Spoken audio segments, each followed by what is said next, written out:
Now here is how you can mute your keyboard sound on the iPhone. Let's get into it. If you are new on this channel, go ahead and subscribe right now and you'll never miss anything important.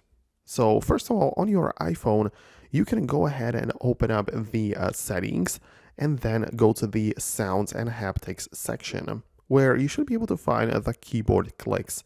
So there is only one toggle for it where you enable it or disable it, and that's like the main thing that you are aiming for, right? So when you have that turned on, obviously the keyboard will be clicking and have the like loud sound, and when you turn it off, it will stop.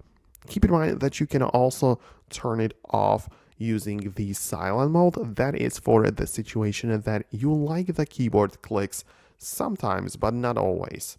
In that case, just flip your phone to the silent mode and it's just not going to make any noise like that. But then when you return it back to normal, it will continue with the keyboard clicks.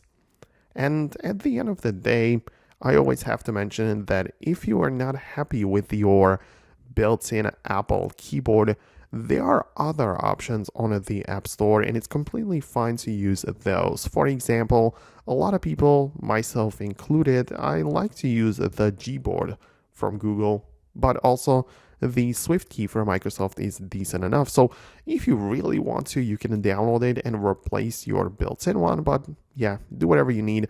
These are all of the options which I wanted to share with you. Thanks a lot for watching, and I'll see you in the next videos.